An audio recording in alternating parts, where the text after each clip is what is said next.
Greetings, my chronologically curious compadres.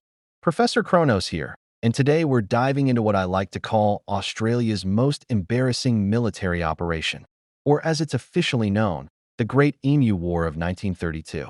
Now, before you ask, yes, this is the closest thing I have to an emu prop.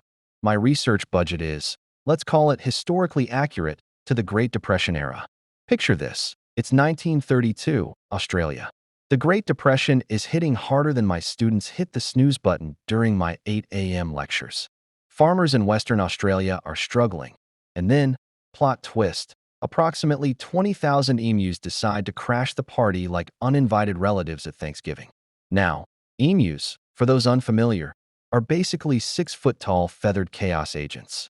Imagine if an ostrich and a velociraptor had a baby, and that baby decided to major in agricultural destruction with a minor in being generally unpleasant. So what does the Australian government do? Do they call in wildlife experts? Agricultural specialists? A really big net? No, they call in the military. As I always say, when you have a hammer, every problem looks like a nail. When you have a machine gun, every problem looks like it needs to be shot at repeatedly. Enter Major GWNYDD, Pervs Win Aubrey Meredith, and yes, that's his real name. It sounds like someone sneezed while reading a Welsh phone book. Armed with 2 Lewis machine guns and a small detachment of soldiers from the 7th Heavy Battery of the Royal Australian Artillery. Their mission? Eliminate the emu menace. How hard could it be, right? They're just big birds. Oh, my sweet summer children of history. This is where it gets spicy. Day 1. Our intrepid warriors encounter their first flock of emus. They set up their machine guns, take aim, and the emus scatter like my undergraduates when I mention a pop quiz.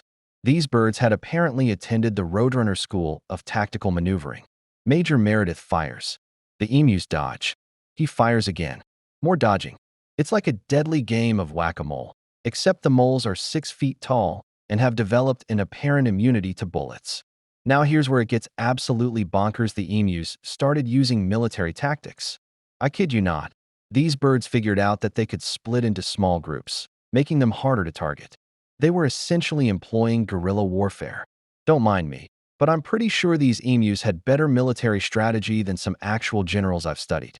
After 6 days of combat, the official casualty report was, emus, maybe 50 dead. Australian dignity completely obliterated. Ammunition expended, several thousand rounds. The newspapers had a field day.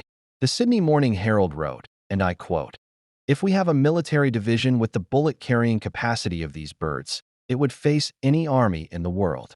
Savage. Absolutely savage. The best part?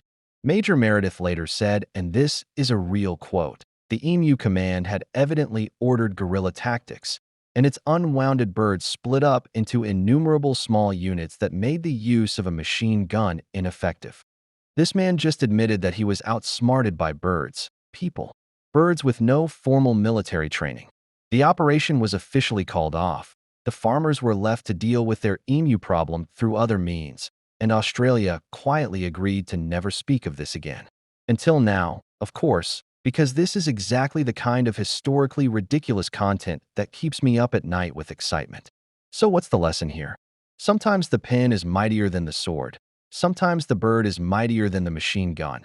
And sometimes the best military strategy is just knowing when to admit defeat and walk away. That's all for today's expedition through the wonderfully weird world of history.